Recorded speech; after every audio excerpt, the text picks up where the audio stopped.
ఒక తండ్రి తన పిల్లలు తను చనిపోయిన తర్వాత కొట్లాడుకోకూడదని ఆస్తిని పంచుతాడు. అలాగే కొన్ని నియమాలు కూడా చెప్తాడు. అరే, పెద్దవాడిని గౌరవించు, చిన్నవాడిని ఇది తీసుకో, పెద్దవాడు అది తీసుకో, ఆడపిల్లకి ఇది ఇవ్వండి అని అప్పగింతలు ఇస్తారు ఎవరా? అలాగే పత్రికారు ఈ లోకంలోంచి వెళ్ళిపోతానని ఫిక్స్ అయినప్పుడు భవిష్యత్తులో పిరమిడ్ మాస్టర్లు అందరూ ఆదర్శవంతంగా జీవించాలని పిరమిడ్ మాస్టర్లకి అంటే సీనియర్లకి అన్నమాట ఒక అద్భుతమైన వ్యక్తిగత సూచనలు చేశారు. అది ఓకే, చెప్పకూడదు వ్యక్తిగత సూచనలకి. అంటే ప్రతి పిరమిడ్ మాస్టరు స్వయంగా వీటిని పాటించాలి అని పత్రికారు ఇచ్చిన విల్లునామా. ఇదేంటిది? పత్రికారు వీలునామా. ఇది ఆదర్శ సూత్రాలేమో ధ్యానులకి, ధ్యానం చేసే వాళ్ళకి అవి. ధ్యానం చేసిన సీనియర్లు అవుతారు కదా, ధ్యానం చెప్తా ఉంటారు కదా, మాస్టర్లు అవుతారు కదా. మీరు అవుతారా ఎవరా? ఓన్లీ ధ్యానులుగానే చచ్చిపోతారా? మాస్టర్లు అయ్యాకే చావాలి, అప్పుడుదా చావకూడదు. మనందరం ఏమవ్వాలి? మాస్టర్లు అవ్వాలి, గ్రాండ్ మాస్టర్లు అవ్వాలి. అలా అవ్వాలంటే ఇదిగో పత్రికారు వ్యక్తిగత సూచనలు ఇచ్చారు. పిరమిడ్ మాస్టర్లకు కొన్ని వ్యక్తిగత సూచనలని పత్రికారు 13 సూచనలు ఇచ్చారు, 13 పాయింట్లు ఇచ్చారు. మరి మనం పాటించాలో వద్దా? ఇందులో వివరంగా వీటి గురించి తెలుసుకుందాం. అందులో మొట్టమొదటిది పిఎస్ఎస్ఎం కార్యకలాపాలన్నింటికి పిరమిడ్ మాస్టర్లు అందరూ ఎస్ ఎస్ ఎస్ అంటూనే ఉండాలి. కార్యక్రమాల్లో పాల్గొనకపోయినా నో అని మాత్రం నోటి నుంచి ఎప్పుడూ రాకూడదు. చేతనైతే సహాయం చేయాలి, లేకపోతే మౌనంగా ఉండడం నేర్చుకోవాలి. నకారాత్మకంగా అండర్లైన్ చేసుకోండి. ఇందులో ఒక్కొక్క పాయింట్ ఒక్కొక్కటి అండర్లైన్ చేసుకోండి. నకారాత్మకంగా మాత్రం మాట్లాడకూడదు. ఇది మొదటి పాయింట్, చాలా ఇంపార్టెంట్ పాయింట్. అంటే ఎవరు ఏం చేస్తున్నా మీరేం చేయాలి? ఎస్. పిఎస్ఎస్ఎంలో కార్యకలాపాలు, అందుకే ఇక్కడ అన్నాడు పిఎస్ఎస్ఎం కార్యకలాపాలు. అంటే పిఎస్ఎస్ఎం కార్యకలాపాలు ఏంటి? ధ్యానము, సాకారం, ఈ రెండే ప్రధానమైనవి. ఇంకా పిరమిడ్ నిర్మాణాలు అవన్నీ సాకార ర్యాలీలు అన్నీ కూడా అందులో భాగాలే. అందుకని ఎవరు చేస్తున్నా సరే నీకు నచ్చినా నచ్చకపోయినా, కుదిరినా కుదరకపోయినా, ఇష్టం ఉన్నా ఇష్టం లేకపోయినా నువ్వేమనాలి? ఎస్ అనాల. ఒకవేళ నీకు నచ్చలేదు దూరంగా వెళ్ళిపోయి మౌనంగా ఉండాలి. అంతేగాని నోరు ఉంది కదా అని నోరు తెరిచి నకారాత్మకంగా అది తప్పు, అది వద్దు, వాడు తప్పు, ఇది తప్పు, అది రాంగు, ఇది అన్నావా నువ్వు నకారాత్మకంగా నీవు మార్కింగ్ చేస్తాడు పత్రికారు. పైన ఉన్నాడు, ఇప్పుడు కింద ఉన్నా నువ్వు తప్పించుకోవచ్చు, పైన ఉంటే తప్పించుకోలేవు గురుగారి చేతిలో వచ్చి. నకారాత్మకంగా మాట్లాడకూడదు. వీలైతే సహాయం చేయి, లేకపోతే మౌనంగా ఉండు. రెండండి. అర్థమవుతుందా? ఈరోజు నుంచి ఎవరు ఒక కార్యక్రమం చేస్తున్నా మీరు ఎస్, ఏమో వాళ్ళ ద్వారా మీ యూనివర్స్ ఏమి నిర్ణయించిందో మనకెందుకు, మీ మైండ్ పెట్టకూడదు. అక్కడ ఒక అద్భుతం జరగబోతుంది, అది మనకు తెలియదు, గురువులకు తెలుస్తుంది. ఇప్పుడు ఫర్ ఎగ్జాంపుల్ చెప్తా. బెంగళూరు వ్యాలీ తెలుసా మీకు? బెంగళూరు పిరమిడ్ క్షేత్రం తెలుసు కదా? సరే, అది వదిలేద్దాం, బెంగళూరు వ్యాలీ పక్కన పెడదాం. బెంగళూరు వ్యాలీ కన్నా మన కడతాల్ అందరూ తెలుసు కదా. కడతాల్ పిరమిడ్కి శంకుస్థాపన చేయడానికి వెళ్ళేటప్పుడు అక్కడంతా కోళ్ళఫారాలు ఉన్నాయి, తెలుసా మీకు? అప్పట్లో ఒక 100 కోళ్ళఫారాలు ఉన్నాయి అక్కడ. కోళ్ళఫారాల మధ్య నుంచి నేను వెళ్ళి ఆ స్థలం చూసి కొబ్బరికాయ కొట్టి అక్కడంతా పెద్ద పిరమిడ్ కట్టాలని నిర్ణయం తీసుకున్నప్పుడు వచ్చిన మాటలు ఏంటి తెలుసా? చిచి, ఆ మంచి ప్లేస్ కాదు, కోళ్ళఫారాల మధ్య కడతారేంటి, అదేంటి, ఇదేంటి అన్ని నకారాత్మకంగా కొంతమంది మాట్లాడారు. పత్రికారు వాళ్ళని పిలిచి ఒక్కొక్కడి తోలు తీశాడు. చంపదెబ్బలే పడిపోయినాయి వాళ్ళకి, వెదవల్లారా నోరు మూయిందని. ఇప్పుడు అక్కడేముంది? అక్కడున్న కోళ్ళఫారాలు మొత్తం మాయమైపోయినాయి. మెగా పిరమిడ్ వచ్చింది, పత్రికారు మహాసమాధి వచ్చింది. అంటే అది జరగకముందు ఒక 20 సంవత్సరాల క్రితం, 20 సంవత్సరాల తర్వాత ఎలా ఉండబోతుందో గురువుగారు చూశాడా లేదా? అంటే గురువు చూపు ఎక్కడ ఉంటుంది? సుదూరంగా ఉంటుంది. మన చూపు ఇక్కడే ఉంటుంది. అందుకని మనం వద్దులే, కాదులే అంటుంటాం. అలా అనకూడదు. ఎవరు ఏం చేస్తున్నా సరే మనం అనాల్సింది ఎస్, ప్రొసీడ్ అయినా, నీ పన్ను చేయనైనా అనాల. ఎవరైతే నకారాత్మకంగా మాట్లాడారో వాళ్ళు శిక్షించబడతారు. మిత్రులారా, దయచేసి ఇది బాగా అర్థం చేసుకోండి. త్వరలో వాళ్ళు ఈ భూలోకాన్ని ఖాళీ చేయాల్సి వస్తుంది. ఎందుకంటే మూమెంట్కి ఎవడైతే అడ్డొచ్చాడో ఆ మూమెంట్ యొక్క దేవతలో వాడిని తొలగిస్తారు.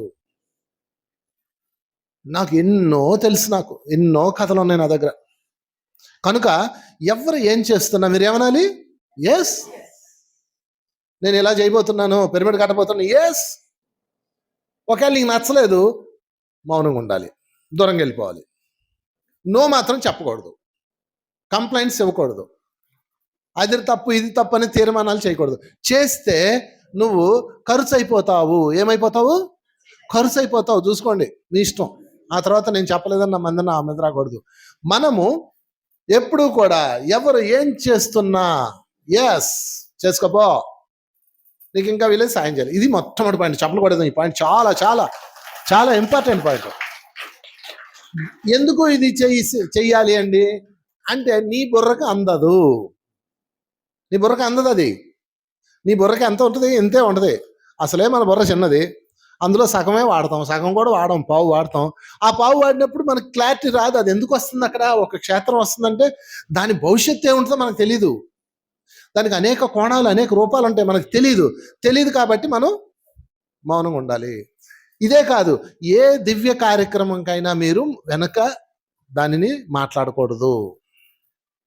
ఏది చేస్తున్నా ఒక్క హింసకే మనం వ్యతిరేకంగా మాట్లాడాలి. ఏమండి ఇక్కడ మేము మటన్ కొట్టు పెట్టుకుంటామండి, వద్దు నాయనా. జీవహింస కార్యక్రమాలు, చేపల చెరువులు వేస్తామండి, వద్దు నాయనా. ఒక్క నో అనాల్సింది ఎందులో? మనం హింసకి మాత్రమే నో అనాలి. మిగతా అది ఏదైనా సరే ప్రొసీడ్, నీకేమో ఏ పని వచ్చిందో, యూనివర్స్ ఏం నిర్ణయించిందో నీ ద్వారా అని చెప్పాలి. రామదాసు రామాలయం కట్టాలని నిర్ణయించాడు. అక్కడెందుకు రామాలయం? వేస్ట్, ఎవడు రాడు ఈ అడవిలో అన్నారు. ఆయన తీసుకెళ్ళి జైల్లో కూడా వేశారు. ఆయన వదలకుండా పట్టుదలగా చేశాడు. సాక్షాత్తు రాముడే వచ్చి ఆయన ఇడిపించాడు. మొత్తం మీద రామాలయం పూర్తయింది. ఈరోజు భద్రాచలంలో ఒక అద్భుత క్షేత్రం ఉందా లేదా? మరి కనుక పైన మాస్టర్స్కి తెలుసు భవిష్యత్తులో ఏది అవసరమో ఏది అనవసరమో. అది అవసరం కాబట్టి వాళ్ళకి ఆ క్షేత్ర పాలకులకి, లేకపోతే ఎవరైతే చేద్దాం అనుకున్నారో వాళ్ళకి ఒక భావన కలుగుతుంది కాబట్టి వాళ్ళకి ఇస్తారు. కనుక మనం సపోర్ట్ ఇవ్వాలి లేదా మౌనంగా ఉండాలి. రెండు. తర్వాత పాయింట్లోకి వెళ్దాం. ఎప్పుడు ముఖం మీద చిరునవ్వు చిందులు వేయాలి. ఏదో సీరియస్ కూర్చుంటారు, మొహాలన్నీ మెఠారించుకుని ఇలా కూర్చుంటారు, మీ సొమ్మేదో తినేస్తున్నట్టు. అంత హాయిగా నవ్వుతుండాలి. అసలు సీరియస్నెస్ పెట్టుకోకండి. మనం పెద్దవాళ్ళం. ఆ పెద్దోళ్ళకి ఇద్దోళ్ళు ఇంటి దగ్గర పెద్దవాళ్ళ ఉండండి. ఇక్కడ ఎవరు పెద్దవాళ్ళు కాదు. అందరూ హాయిగా నవ్వుతూ ఉండాలి, నవ్విస్తూ ఉండాలి. నేను క్లాస్ చెప్పేటప్పుడు ఎప్పుడు నవ్విస్తూనే ఉంటాను. నాకు నవ్వుతూనే క్లాస్ చెప్పడం ఇష్టం. సీరియస్ మొహం ఉండకూడదు. ఎప్పుడు చిరునవ్వు. ఏందో నీ సొమ్ము పోయినట్టు అంతా మొహం మార్చుకొని కూర్చుంటావు. సీరియస్గా ఉండద్దు, నవ్వుతూ ఉండాలి. హాయిగా నవ్వు. ఏందబ్బా నీ ప్రాబ్లం? హాయిగా నవ్వు. సామెత కూడా ఉంది, నవ్వే ఆడదాన్ని నమ్మకూడదు, ఏడ్చే మొగాడిని నమ్మకూడదు అని ఒక సామెత ఉంది కదా, మీకు తెలుసా? నవ్వే ఆడదాన్ని నమ్మకూడదని ఎవరు చెప్పారు తెలుసా? నవ్వడం చేతకాని వాళ్ళు చెప్పారు. ఇవాళ ఇది చెప్దాం అనుకున్నాను, కానీ ఆ పేపర్ లేదు కదా, ఏమర్థం అవుతుంది, ఇలా స్క్రీన్ చూపించి చెప్పాలి కదా, లేదులే అనుకున్నా. కరెక్ట్గా రాగానే పోస్టర్ ఉంది. అంటే గురువుగారి కోరిక అనమాట. అందుకే ఆ బ్లెస్సింగ్స్. సరే, ఎప్పుడు ఏం చేయాలా? పాట కూడా ఉంది కదా. ఏం పాట ఉంది? నవ్వుతూ బతకాలిరా తమ్ముడు, నవ్వుతూ చావాలిరా. ఎప్పుడు? చచ్చేటప్పుడు కూడా బాయ్ బాయ్, పైలోకాలకి వెళ్తున్నాను, మీ అందరికి బాయ్ బాయ్, కొత్త లోకం వెళ్తున్నాను, ఈ మొగుడికి బాయ్ బాయ్, లేదా ఈ పెళ్ళాంకి బాయ్ బాయ్, అమ్మయ్య నాకు స్వేచ్ఛ వచ్చింది అని నవ్వుతూ చావాలి అంట. బతికేటప్పుడు కూడా ఎలా బతకాలి? నవ్వుతూ బతకాలి. మనం బతికేటప్పుడు కూడా నవ్వుతూ బతకాలి. వాడేదో అన్నాడండి, వీడేదో అన్నాడండి, వాడి నోరు వాడిష్టం. పత్రిక చెప్పాడు కదా, చెప్పండి. వాడి నోరు వాడిష్టం. చెప్పండి నాతో పాటు, వాడి నోరు వాడిష్టం, మన చెవి మన ఇష్టం. ఓకే, అయిపోయింది కదా. ఇంకేంటి? వాళ్ళ నోరు వాడిష్టం, నీ ఇష్టమా? వాడి ఇష్టం వచ్చింది మాట్లాడతాడు, మాట్లాడి అబ్బా. మరి నీ నోరు ఎవడిష్టం? నిన్ను కంట్రోల్లో పెట్టుకోవాలి. వాడి నోరు ఆడిష్టం అయినప్పుడు నీ నోరు నీ ఇష్టం కదా. వాడి చెవి వాడి ఇష్టం అయినప్పుడు నీ చెవి నీ ఇష్టం కదా. ఇప్పుడు వాడు ఇష్టం వచ్చినట్టు మాట్లాడుతున్నారు, నీకు బాధ కలుగుతుంది. అప్పుడు ఏం చేయాలి? నీ చెవి ఉంది కదా, టింగ్ అని క్లోజ్ చేయాలా. భగవంతుడు ఈ చెవి ఎందుకు ఇచ్చాడు తెలుసా? ఇష్టమైతే విను, ఇష్టం లేకపోతే క్లోజ్ చేయి. ఈ దుద్దులు పెట్టుకోవడానికి అది ఇచ్చింది. కళ్ళజోడు పెట్టుకోవడానికి, దుద్దులు పెట్టుకోవడానికి అది చెవులు ఉంది. అవసరమైతే విను, అవసరం లేకపోతే క్లోజ్ చేయి. చూడండి, ఇలా మూత ఎత్తే అసలేం వినపడదు. ఇప్పుడు మూత వేయకండి, ఇప్పుడు వినండి. నేను చెప్పాను కదా, సార్ చెప్పండి, నేను నన్ను మూసేయకండి. ఓకే, అందుకని ఎప్పుడు ఏం చేయాలా? కొంతమంది నవ్వలేరు. ఎందుకు నవ్వలేరంటే ఈగో. నేను పెద్దదాన్ని, మనది పెద్ద కులం, మన పెద్దవాళ్ళం, ఇలా ఉంటాడు. వాడికి లోపల నవ్వాలని ఉంటుంది, నవ్వలేడు. వాళ్ళకి జోక్స్ ఇస్తే నవ్వడం ఇష్టం కదా, ఎలా నవ్వుతారు? చిన్నది మూతి బిగించి అని నవ్వుతారు, ఏడవలేక నవ్వడం. ఇలా నవ్వడం మర్చిపోయి చాన్నాళ్ళు వాళ్ళకి నవ్వు ఫేసి మాయమైపోయింది. ఎప్పుడు ఆనందంగా నవ్వుకోవాలి, హాయిగా నవ్వుకోవాలి, ఎప్పుడు చిరునవ్వే, ఇంకేం లేదు. ఎవరు చూడగానే చిరునవ్వు, చెట్టును చూడగానే చిరునవ్వు, పిల్లలు చూడగానే చిరునవ్వు, పలకరించాలి. ఎప్పుడైతే నువ్వు వ్యతిరేకతతో ఉన్నావో నీకు చిరునవ్వు రాదు. ఏంది అలా చేస్తున్నారు అంటావు. చూసారా? ఇప్పుడు ఇక్కడికి వచ్చాను, ఇక్కడ ఫ్యాన్ ఉంది, ఇదిగో ఫ్యాన్ స్పీడ్గా తిరగట్లా, అది స్పీడ్ తిరగట్లా, గాలి రావట్లేదు అనుకున్నాను అనుకో, నా మొహం ఎలా ఉంటుంది? అట్లుంటది, వైజాగ్ నుంచి వచ్చానని.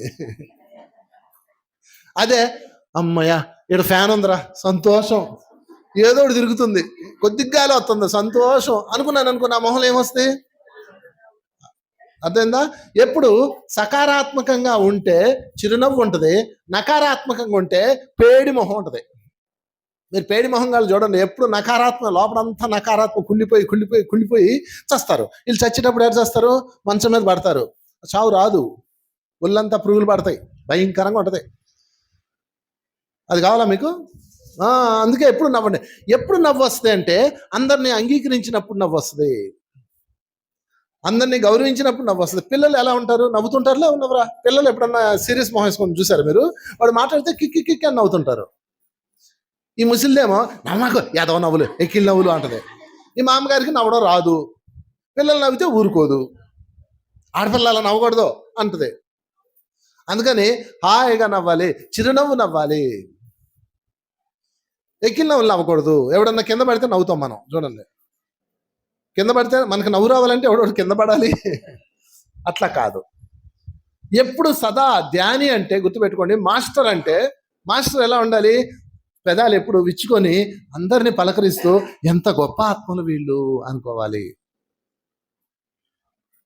అలా రావాలంటే లోపల నుంచి నవ్వు రావాలన్నా, ఎదుటివాడి నవ్వుని అంగీకరించాలన్నా నీ లోపల సుగంధం ఉండాలి. సుగంధం. ఒక ఎగ్జాంపుల్ చెప్పనా మీకు? ఒక మంచి ఎగ్జాంపుల్ గుర్తొచ్చింది. రాధాదేవి తెలుసా మీకు? రాధాకృష్ణ తెలుసు కదా. ఒకసారి రాధాకృష్ణ అష్టావక్రుడి దగ్గరికి వెళ్తారు. అష్టావక్రుడు తెలుసా? అష్టావక్రుడు ఎలా ఉంటాడంటే ఇలా వంకర ఉంటుంది ఆయన బాడీ. అంటే కాళ్ళు దొడ్డి కాళ్ళు, గూని, ఇలాగా ఆయన చాలా వంకరలు, వంకరలు ఉంటుంది ఆయన శరీరం. ఆయన పుట్టడంతోనే అలా పుట్టాడు, అది వేరే కదా, ఎందుకు పుట్టాడు పక్కన పెడదాం. ఆయన పుట్టిన తర్వాత తన శరీరాన్ని తాను చూసుకొని బాధపడలేదు. ఏం చేశాడో తెలుసా? ఋషి అయ్యాడు, బ్రహ్మర్షి అయ్యాడు, పరమయోగి అయ్యాడు. ఆయన కమండలం తీసుకొని వెళ్ళి అందరికి కలిసి, వాళ్ళందరికి కలిసి వచ్చాడు. అయితే ఈయన ఊర్లోకి ఇలా పట్టుకొని కమండలం పట్టుకొని ఇలా ఇలా వెళ్ళాలి కదా. ఆయన గూని, ఆయన నడక చూడగానే ఎవరన్నా పక్కుమని నవ్వేవాళ్ళు. మనుషులు సైకోలు కదా, ఎవడన్నా కష్టపడితే మనకు నవ్వు వస్తుంది. పక్కుమని నవ్వగానే ఆయన చూసి ఎక్కిరింత నవ్వగానే ఆయన కోపం వచ్చేది. కోపం వచ్చి శాపం పెట్టేవాడు. దాంతో వాళ్ళు రాళ్ళు అయిపోయేవాళ్ళు, చనిపోయేవాళ్ళు, అలాగా అందరినీ శిలలుగా మార్చేసేవాడు అష్టావక్రుడు. ఓకే, ఇది ఆయన స్టోరీ. ఆయన ఒక ఆశ్రమంలో ఉంటాడు. అయితే ఆ ఋషిని దర్శించుకుందామని రాధాకృష్ణులు వాళ్ళ ఫ్యామిలీ అందరూ వెళ్తారు. అంతా ఒకే ఫ్యామిలీ, మొత్తం 10 మంది వెళ్తారు. వాళ్ళ అమ్మగారు, నాన్నగారు, వీళ్ళ అమ్మగారు, నాన్నగారు. అప్పుడు రాధకు పెళ్ళి అవుతుంది, వాళ్ళ భర్త, వాళ్ళందరూ వెళ్తారు. వీళ్ళందరూ వెళ్ళిన తర్వాత వీళ్ళు ముందే చెప్తారు, ఇదిగో రాధా, నువ్వు ఒళ్ళు దగ్గర పెట్టుకొని ఉండు. రాధ పక్క ఎప్పుడు చిలకలా నవ్వుతుంటది. రాధ ఎప్పుడు చక్కగా నవ్వుతుంటది. ఇదిగో వాళ్ళ ఆయన చెప్తాడు, ఇదిగో నువ్వు పళ్ళికిలించుకో, ఆయన చూడగానే నువ్వు నవ్వుకో, ఆయన కోపం వస్తుంది, చాలా మందిని శిలలుగా మార్చేసాడని నువ్వు చెప్తారు. చెప్పగానే రాధా సరే అంటది. వచ్చిన తర్వాత అందరూ ఆయన చూసి నమస్కారం పెడితే అందరిని ఆశీర్వదిస్తాడు ఇలాగా. ఓకే, రాధ ఆయన నమస్కారం పెట్టి అంటది, ఇట్ట అంటది, ఇట్ట అనగానే ఆయన కోపం వచ్చేస్తాయి. ఈ బాలిక నన్ను చూసి నవ్వుతుంది, నా అంగవైకల్యాన్ని చూసి నవ్వుతుంది, నువ్వు కురిపి వైపు అని చెప్పి నీళ్ళు తీసుకొని ఇలా జల్లబోతాడు. కురిపి అయిపో, ఇంకా నీ అందాన్ని మొత్తం లాక్కుంటున్నాను, నువ్వు కురిపి అయిపో, భయంకరమైన రూపంలోకి మారిపో అని నీళ్ళు తీసుకుంటాడు. అప్పుడు కృష్ణుడు వచ్చి ఆగాగు మహాశయ ఆగండి, ఆమె ఎందుకు నవ్విందో కనుక్కొని అప్పుడు నీళ్ళు కొట్టండి అంటాడు. అప్పుడు అడుగుతాడు, బాలిక చెప్పు ఎందుకు నవ్వావు అంటాడు. నేను మిమ్మల్ని చూసి అంగవైకల్యంతో ఉన్నారని నవ్వలేదండి, ఇంత అంగవైకల్యంలో ఉన్నా కానీ ఎంత సాధించాడు ఈయన, ఇంత పెద్ద ఋషి అయ్యాడు, ఇంత పెద్ద కృష్ణుడే ఈయన దగ్గరకు వచ్చి అంత గొప్పవాడయ్యాడు, ఎంత అద్భుతం సాధించాడు ఈయన, నేను సంతోషంతో నవ్వానండి అంటది రాధ. ఓకే, అనగానే అప్పుడు ఆయన ఏమంటాడంటే, ఆయన ఒకసారి షాక్ తింటాడు. అవునా, నువ్వు అందుకు నవ్వావా? కానీ నేను అలా అనుకున్నానమ్మా, అయ్యో నేను పొరపాటు చేశాను, నేను అలాగనుకున్నాను అంటాడు. నువ్వు నన్ను ఎటకారంతో నవ్వావు అనుకున్నాను అంటాడు. అప్పుడు రాధ ఏం చెప్తుంది తెలుసా, అయ్యా అందరూ నవ్వుతారు, నవ్వులో చాలా రకాలు ఉంటాయి, కొంతమంది సంతోషంతో నవ్వుతారు, కొంత ఎటకారంగా నవ్వుతారు, కానీ మిమ్మల్ని చూసి ఎవరు నవ్వినా మీరు వ్యతిరేకంగా భావిస్తున్నారు. దానికి కారణం ఏంటి చెప్పనా? ముందు మిమ్మల్ని మీరు ప్రేమించుకోవటం లేదు, మిమ్మల్ని మీరు వంకరగా భావించుకుంటున్నారు. వాళ్ళు ఎందుకు నవ్వినా కానీ నా వంకర చూసి నవ్వారని మిమ్మల్ని మీరు మోసం చేసుకుంటున్నారు. లోపం వాళ్ళలో కన్నా ముందు మీలో ఉంది అని చెప్తుంది, ధైర్యంగా చెప్తుంది రాధ. అప్పుడు ఆయన వెంటనే షాక్ తింటాడు. ఆయన మహాజ్ఞాని కదా, అర్థమైపోద్ది దానికి. అమ్మా నువ్వు చెప్పింది కరెక్టే, నన్ను చూసి నవ్విన వాళ్ళందరూ నన్ను వెక్కిరింతతో నవ్వుతున్నారని భావించానే తప్ప వాళ్ళలో ఎంతమంది ప్రేమతో నవ్వి ఉంటారో కదా. కానీ నా కళ్ళకి పచ్చకంపర్లు కమ్మినట్టుగా ఎవడు నవ్వినా అందుకే అని అనుకొని నేను పొరపడబడ్డాను. నాకు జ్ఞానోదయం కల్పించావు, నీకు నేను వరం ఇస్తున్నాను, ఇదిగో నువ్వు జీవితకాలం అందంగా సౌందర్యంతో వెలిగిపోతూ మరణించే రోజు కూడా అందంగానే ఉంటావు అని ఆమెకు అందం అన్న వరాన్ని ప్రసాదిస్తాడు అష్టావక్రుడు. అప్పుడు ఆయన తేలికైపోతాడు. ఇన్నాళ్ళకి నేను తేలికైపోయాను, ఇన్నాళ్ళు నా లోపాన్ని నేను లోపం అనుకుంటున్నాను, ముందు నువ్వు అనుకుంటున్నావు లోపం అని. ఓకే, అందుకు నాకు ఈ కోపం వచ్చింది, ఈరోజు నేను తేలికైపోయాను అని కృష్ణుడికి నమస్కారం పెడితే కృష్ణుడు అప్పుడు అతనికి మోక్షం ఇస్తాడు. అప్పుడు ఆయన దివ్యలోకాల్లో వెళ్ళిపోతాడు. అప్పటిదాకా ఎందుకు వెళ్ళలేదు ఆయన హృదయంలో చిరునవ్వు లేదు. అందుకు పత్రిగారు ఇక్కడ పెట్టాడు, సదా ముఖం మీద చిరునవ్వు చిందులు వేయాలి. ఎంత బాగా చెప్పాడు చూడండి, అవునా కదా? కనుక మనం లోపల ఫస్ట్ క్లియర్గా ఉండాలి, సంతోషంగా ఉండాలి. ఎవడు గోల వాడిది, వాడి పని వాడిది చేయని, నువ్వు సంతోషంగా ఉండు, చిరునవ్వు నవ్వుతుండు, ఆనందంగా ఉండు, సదా ఆనందంగా ఉండాలి. ఎందుకని? మనందరం ఎవరు? ఆనంద విహారులం. చప్పలు కొట్టేద్దాం ఆనంద విహారులకి. సదా ఆనందంగా ఉండాలి, సదా ఎప్పుడు ఆనందంగా ఉండాలి. గట్టిగా చెప్పాలి ఆనందానికి, పరమానందానికి చెప్పట్లో, దివ్యానందానికి చెప్పట్లో, పరమ యోగానికి చెప్పట్లో, ధ్యాన వైభోగానికి చెప్పట్లో. ఓకే, 3వ పాయింట్లోకి వెళ్దామా? అందరి పనులు తామే చేస్తూ దాని క్రెడిట్ను మాత్రం అందరికీ పంచాలి. అర్థమైందా? అందరి పనులు నువ్వే చేయాలి. అంటే పనులు అంటే ఇవి పిఎస్ఎస్ఎం పనులు, ధ్యానము, సహకారము, ర్యాలీలు, పిరమిడ్ కట్టడాలు, క్లాసులు చెప్పడాలు, ఇలాంటివన్నీ. అందరి పనులు నువ్వు పాలు పంచుకోవాలి. కానీ క్రెడిట్ ఎవరికి ఇవ్వాలి? అందరికి పంచాలి. నువ్వు ఒక్కడే తీసుకోకూడదు క్రెడిట్. ఒక్కడే తీసుకుంటే ఆ క్రెడిట్ వచ్చి నీ నెత్తి మీద పెద్ద కిరీటంలా మారిపోద్ది. ఆ కిరీటం వచ్చి నీలో అహంకారం పెంచుద్ది. ఆ అహంకారం వచ్చి నిన్ను సర్వనాశనం చేస్తుంది, చచ్చిందాక వదలదు. అర్థమైందా? అందుకని మనము ఎప్పుడూ కూడా క్రెడిట్ ఏం చేయాలా? పంచేయాలి. ఇప్పుడు ఈ అద్భుతమైన కార్యక్రమం చేసాం. వంశీ గారు ఎంత బాగా చెప్పారు సార్, అద్భుతం సార్ అంటారు. నేనే కనపడతా మీకు. ఎందుకని? క్లాస్ చెప్పింది నేను కాబట్టి. సినిమాలో హీరోనే కనపడతాడు, కానీ హీరో వెనక డైరెక్టర్ ఉంటాడు కదా. డైరెక్టర్ లేకపోతే సినిమా చేయగలరా?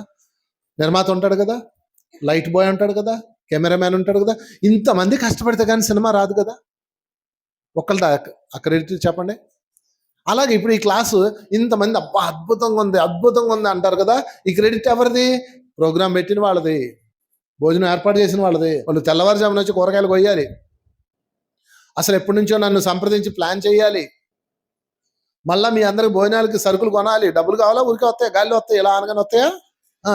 మనందరం ఇక్కడ కూర్చోడానికి ఏర్పాట్లు చేయాలి, పొద్దున్నే వచ్చి క్లీన్ చేయాలి. వాళ్ళందరూ ఏమైపోవాలండి? మరి ఆ క్రెడిట్ వాళ్ళకి పంచాలి వద్దా?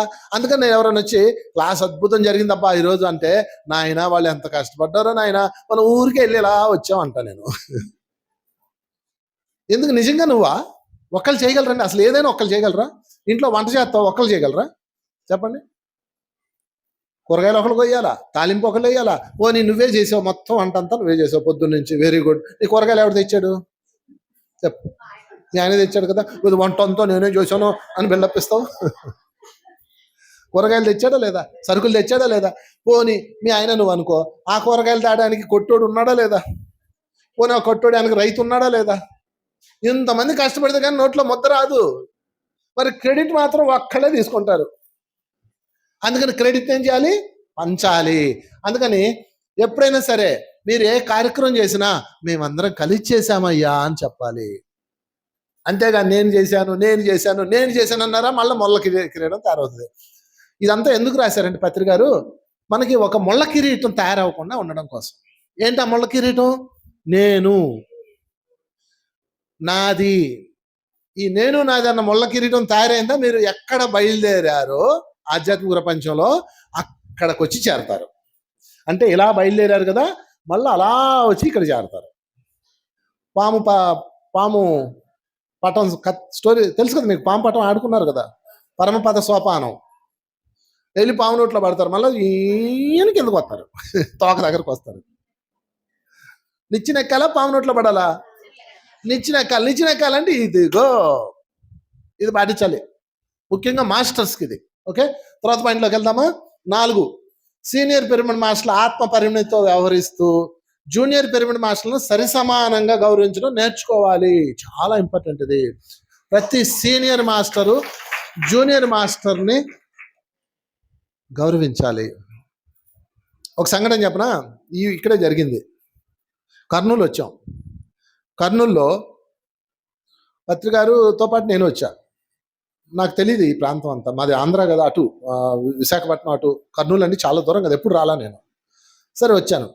వచ్చిన తర్వాత కర్నూలు పిరమిడ్ చూపించారు. తర్వాత అక్కడికి వెళ్ళిన తర్వాత పత్రికారికి కాఫీ ఇచ్చారు.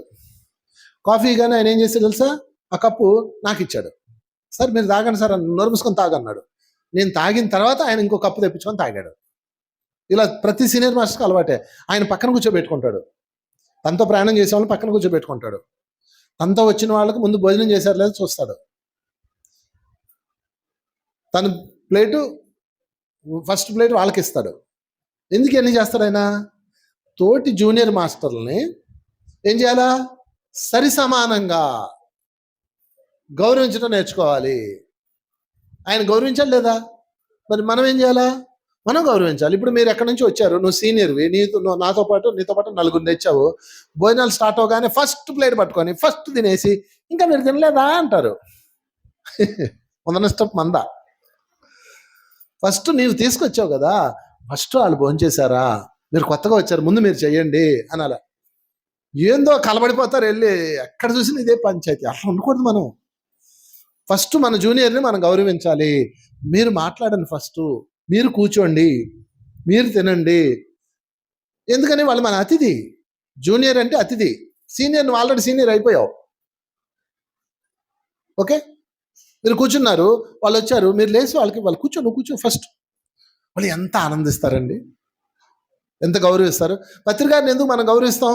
ఆయన దగ్గర ఈ లక్షణం ఉంది కాబట్టి. ఇవన్నీ పత్రికారిలో ఉన్న లక్షణాలు. 100 సార్లు చదవండి ఇవన్నీ, 100 సార్లు చదివి బట్టి పట్టండి వీటిని. అప్పుడు మీకు మాస్టరీ వస్తుంది. లేకపోతే మాస్టరీ రాదు. ఊరికే ఏదో బతికేయచ్చు, అది పెద్ద విషయం కాదు. చచ్చేలోపు మనం ఏమవ్వాలి? గ్రాండ్ మాస్టర్ అవ్వాలి. Grand master. ఆల్రెడీ మాస్టర్లో ఇది పాటిస్తే ఏమవుతారు? గ్రాండ్ మాస్టర్లు అవుతారు. ఓకే అండి, కనుక సరిసమానంగా గౌరవించాలి. తర్వాత 5వ పాయింట్కి వెళ్దాం. కలిసి ఉంటే కలద సుఖం అని సదా గుర్తుంచుకోవాలి. పిరమిడ్ మాస్టర్లు అందరూ ఏం చేయాలా? కలిసి ఉండాలి. మీ అందరికీ తెలుసు కదా బోల్డ్ కథలో. ఒక సన్నటి తాడుతో ఏనుగును బంధించవచ్చు, 100 తాళ్ళు కలిపి నేలితే ఏనుగును బంధించవచ్చు. అలాగా అందరూ కలిసి ఉండాలి. ఎందుకు కలిసి ఉండాలి అది కూడా చెప్తా.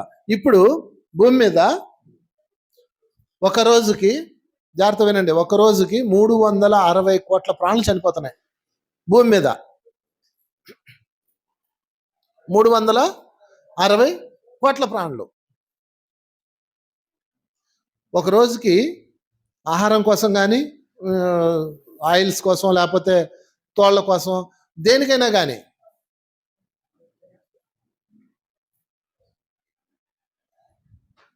మరి మనందరం ఏం చేయాలండి? ఇప్పుడు జంతువుల్ని తినద్దు, చంపద్దు అని ఎవరు తెలుసుకున్నారు ఈ లోకంలో? తెలుసుకున్నారు? అసలు తెలుసుకోలే. తెలుసుకుంటే 360 కోట్ల ప్రాణులు చనిపోతాయా? అతి తక్కువ మంది తెలుసుకున్నారు. అతి తక్కువ మంది మనమే. అంటే అతి తక్కువ మంది అయిన మనము జంతువులను చంపడం మహాపాపం అనే విషయం ఎవరు చెప్పలే ఇంతవరకు. నేను క్లియర్గా చెప్తున్నా. భూమి మీదకి ఎంతోమంది యోగులు వచ్చారు, కానీ స్ట్రాంగ్గా బల్లగుద్ది నువ్వు ధ్యానం చేయపని పర్లా, మాంసం తినద్దు, జీవహింస చేయొద్దని చెప్పిన మొట్టమొదటి గురువు అయితే పత్రి గారే. No doubt. అవునా కదా? అంత స్ట్రాంగ్గా చెప్పాడు ఆయన. అంటే అలాంటి గురువు మనల్ని తయారు చేశాడు, మనందరం తయారు చేశారు. పత్రి గారు మనందరికీ జ్ఞానం ఇచ్చారు, తయారు చేశారు, మనం తెలుసుకున్నాం. ఇప్పుడు మనందరం ఏం చేయాలి? 360 కోట్ల ప్రాణులు, ఒక రోజుకి 360 కోట్ల ప్రాణులు ఇంకా చనిపోతున్నాయి ఏంటి ఈ భూమి మీద? మనం సరిపోతామా అటు నాపడానికి? అంటే మన సంఖ్య పెంచాలి. అంటే శాకాహారుల సంఖ్య పెంచాలి, ధ్యాన ప్రచారకుల సంఖ్య పెంచాలి, శాకాహార ప్రచారం చేసే వాళ్ళ సంఖ్య పెంచాలి. పెంచాలంటే ఏం చేయాలి? ముందు మనం కలిసి ఉండి చావాలి. నువ్వే కొట్లాడుకుంటే అది ఎప్పుడు తేలుతుంది? దేవుళ్ళు కొట్టుకోవచ్చు అసలు? మనందరం ఎవరు చెప్పండి? నేను దిగి వచ్చిన దైవాన్ని. దేవుళ్ళు కొట్లాడుకోవచ్చా? మానవులు కొట్లాడుకోవచ్చు, రాక్షసులు చంపుకోవచ్చు, అది వాళ్ళ డ్యూటీ. దేవుళ్ళు కూడా కొట్లాడుకుంటే ఇంకెవరికి చెప్పుకోవాలి చెప్పండి? అందుకని మన నోట్లోంచి కొట్లాటలు రాకూడదు. ఏం చేయాలి? కలిసి ఉండాలి. మనం కలిస్తే, చూడండి, నువ్వు నేను కలిసి, వాళ్ళు కలిసి, అందరం కలిసి ఒకరికొకరు సహకరించుకుంటే ఈ లోకాన్ని మార్చేయచ్చు తెలుసా? జగత్తు కావాలి అంటే ఫస్ట్ మనందరం ఒకటవ్వాలి. ఓకే, వాళ్ళు చేసింది మీకు నచ్చలేదు, అప్పుడు మొదటి సూత్రం ఉంది, దూరంగా వెళ్ళిపోవాలి, చెడగొట్టకూడదు. కానీ వాడికి చేసింది నీకు నచ్చలేదు, దాని వేరే కారణాలు ఉంటాయి. నీకు నచ్చాలని రూల్ ఏం లేదు. నీకు ఈ లోకంలో అన్నీ నచ్చాలని రూల్ ఉందా? ఇప్పుడు నేనున్నాను, నేను నచ్చాలని రూల్ ఉందా? నీకు నేను నచ్చలేదు, అప్పుడు ఏం చేయాలి? దూరం కూర్చో. నీకు నేను నచ్చాను, దగ్గరకు రా, సహకరించు, అంతే. మొదటి సూత్రంలోనే చెప్పేశాడు ఆయన. నచ్చకపోతే ఏం చేయాలి, నచ్చితే ఏం చేయాలి? నచ్చకపోతే దూరంగా వెళ్ళాలి, నచ్చితే సహకరించాలి. That's all. మరి అలా అది పాటిస్తేనే ఇది అవుతుంది. అందుకని కలిసి ఉంటేనే కలద సుఖం. గుర్తుపెట్టుకోండి. సుఖం కావాలా వద్దా మీకు? నరకం అనిపిస్తారా? ఎవడైతే తగులు పెట్టుకొని, ఎవడైతే గొడవలు పెట్టుకొని, ఎవడైతే చీల్చేస్తాడో, కార్యక్రమాలు చేయకుండా, మూమెంట్ చేయకుండా సర్వనాశనం చేస్తాడో, వాడికి సుఖం ఉండదు. ఎగ్జాంపుల్ చెప్పనా? మహాభారతం స్టోరీ తెలుసా తెలీదా? మహాభారతంలో శకుని అని ఒక ఆయన ఉన్నాడు, తెలుసా? శకుని. ఆయనకి వాళ్ళ అక్కని పెళ్లి చేశారు. వాళ్ళ అక్కనిచ్చి పెళ్లి చేసినప్పుడు వాళ్ళ అక్కని బలవంతంగా గుడ్డి వాడికి ఇచ్చి పెళ్లి చేశారని కోపంతో ఆ భీష్ముడిని, ఆ వంశాన్ని నాశనం చేయాలని వాళ్ళ ఇంట్లోనే చేరాడు. చేరి రోజు పొలాలు పెట్టడం మొదలుపెట్టాడు. దుర్యోధనుడిని అండ్ వాళ్ళ ఫ్యామిలీని మొత్తం పిల్లల్ని ట్యూన్ చేసి చెడ్డవాళ్ళుగా మార్చేశాడు. విడిపోయారు వీళ్ళందరూ. కొట్లాట జరిగింది, మహాసంగ్రామం జరిగింది, మొత్తం చనిపోయారు. రాజ్యం ఎవడు అనుభవించాడు? ఎవరికన్నా సుఖం ఉందా? ఎవరైతే రాజ్యం కోసం పోరాడారో ఆ ధృతరాష్ట్రుడు లేడు. ఎవడైతే సింహాసనం కోసం కూర్చున్నాడో ఆయన చనిపోయాడు. ఎవడైతే పంచపాండవులు వాళ్ళు స్వర్గారోహణకి వెళ్ళిపోయారు, వాళ్ళు మాకు ఇది వద్దని. ఏ సింహాసనం కోసం అయితే నాది నాది నాది అని ఎత్తులు పై ఎత్తులు కుయెత్తులు వేసి కొట్లాడారో ఆ దుర్యోధనుడు లేడు, ఆ శకుని లేడు, అందరూ చనిపోయారు. వాళ్ళు ఎవరికైనా సుఖం ఉందా? భగవంతుడు సుఖం ఇచ్చాడు. ఒరే ఎంజాయ్ చేయండి లైఫ్ అని. ముఖ్యంగా శకునికి ఎంత సుఖం ఇచ్చాడు తెలుసా? శకునిది గాంధార రాజ్యం. గాంధార రాజ్యం అంటే ఒక హిమాలయాల్లో ఉండే ఒక గొప్ప సౌందర్య లోకం. అక్కడ ఉండి హాయిగా భార్య పిల్లలతో ఎంజాయ్ చేయొచ్చు కదా. వాళ్ళందరిని వదిలేసి ఎడుకొచ్చి ఏళ్ళు పెట్టడం మొదలుపెట్టాడు, కెలగడం మొదలుపెట్టాడు, వాళ్ళని నాశనం చేయడం మొదలుపెట్టాడు. వాళ్ళు నాశనం అయ్యారు, ఈడు నాశనం అయ్యాడు, అందరూ నాశనం అయ్యారు. శకునికి సుఖం ఉందా? చనిపోయాక తెలుస్తుంది ఆ విషయం. అర్రే నేను ఇంద్ర ఎంత పుచ్చి పని చేశానో, ఎంత సుఖంగా. భూమి మీద బతికేదే కొన్నాళ్ళు. మీరు ఏదో పర్మనెంట్ అనుకుంటున్నారేమో. అవునా కదా? బతికేది కొన్నాళ్ళు కదా. ఈ కొన్నాళ్ళు సుఖించమని కదా భగవంతుడు ఈ లోకం ఇచ్చాడు, సుఖించమని కదా ఈ మార్గం ఇచ్చాడు. అసలు ధ్యానంలోకి వచ్చాక ఎంత సుఖం అనిపిస్తున్నారు లేదా? ఎంత సుఖం అనిపిస్తున్నాం తెలుసా? ధ్యానంలోకి వచ్చాక సంతోషము, సుఖము, సౌభాగ్యము, ఆరోగ్యము, ఆనందం ఉన్నాయా లేవా? నిజాయితీకి చెప్పండి, ఉన్నాయి కదా. ధ్యానం సర్వరోగ నివారణి, ధ్యానం సకల భోగకారినా కాదా? భోగభాగ్యాలు అనిపిస్తాం లేదా? మరి అనిపించాలంటే ఏం చేయాలి? కలిసి ఉండాలి. అక్కడ శకుని కలిసి ఉన్నాడా? లేడు. శకుని రాజ్యంలో ఆయన హెడ్, అతనే కింగు. కానీ అదంతా వదిలేసి ఎడకొచ్చి తగులు పెట్టుకొని చచ్చాడు. ఆయన చచ్చాడు, ఆయన పిల్లల్ని చంపేశాడు. యుద్ధంలో వాళ్ళు పాల్గొన్నారు, వాళ్ళు చచ్చిపోయారు. అందమైన భార్య, శకుని భార్య ఎంత అందగత్తో ఆమె ఆడు వదిలేశాడు, ఏడబడి అడ్డాడు. నేను వెళ్ళిపోతే రాజ్యం అయిపోద్దో, వీళ్ళందరూ కొట్టుకొని చావాలని విడదీసి ఎత్తులు పైతులెట్టి తన జీవితం కోల్పోయాడు. నేర్చుకోండి చూసి. కలిసి లేకుండా ఉన్న వాళ్ళు ఎవడు సుఖపడ్డట్టు ఒక్క కథ లేదు చరిత్రలో. ఒకప్పుడు కుటుంబాలన్నీ కలిసి ఉండేవి. మీరు బయటకు వెళ్తే మీ అత్తగారు చూసుకునేది పిల్లల్ని, లేదా నువ్వు బయటకు వస్తే నీ కోడలు చూసుకునేది పిల్లల్ని. ఇప్పుడు వీళ్ళిద్దరు కొట్టుకు చచ్చి విడిపోయారు. ఎవడు కొంప ఆడితే. కొంచెం నయం అనుకుంటాం మీ ఏరియాలో. ఈ బనగానపల్లి, ఈ ఎవరిది నంద్యాల, ఈ కొంచెం విలేజెస్లో కొంచెం ఉన్నారు, కుటుంబాలు ఉన్నాయా? విడిపోయారు. మీరు కూడా మీ అత్త ఉన్నావా? ముందే తోసావా?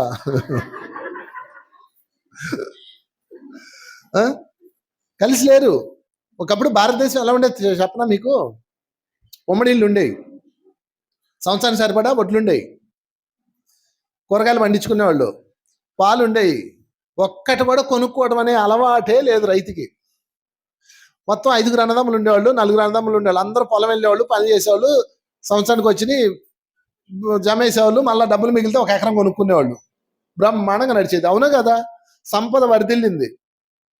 తర్వాత కొట్లాట్లు మొదలైనవి. అన్నదమ్ములు కొట్లాట్లు, అత్తాకోడలు కొట్లాట్లు, తండ్రి కొడుకులు, ఇక మొత్తం గందరగోళం అయిపోయింది జీవితం. అప్పట్లో ఏమండి మీకు తెలుసా, వెనకటి రోజులు ఇప్పటికీ ఉన్నట్టున్నాయి. వసారా ఇల్లు పొడవు అందరం మంచాలు వేసుకొని పడుకుంటారు. దొంగల భయం లేదు. ఇప్పుడే మీకు నిద్రపడి సావదు. రేపు ఎలాగన్నది మీ అందరికి భయం ఇప్పుడు. ఒకప్పుడు ఆ భయం లేదు. 120 సంవత్సరాలు జీవించాడు మనిషి ఆరోగ్యంగా, ఇప్పుడు 60 అయిపోతున్నాడు. ఎందుకని అంటే భయం నీడలో బతుకుతున్నాం. కారణం ఏంటి? కలిసిలేము. అన్ని కోణాల్లో ఇదే దరిద్రం ఉంది. అందుకని పత్రికారు ఇక్కడ ఏం చెప్పాడంటే, పిరమిడ్ మాస్టర్లు ఎప్పుడు కూడా కలిసి ఉండాలి.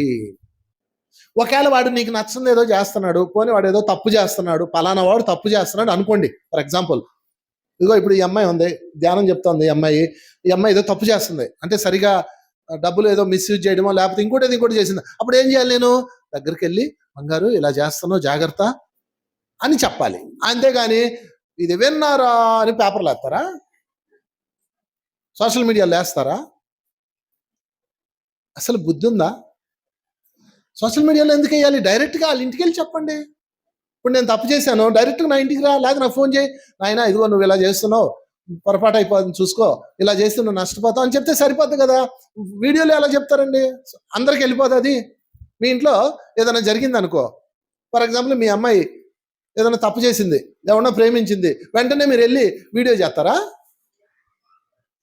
ఏమండి, మా అమ్మాయి లవ్ చేసిందండి, మా అమ్మాయి ఎలాంటిదండి అని చెప్తారా?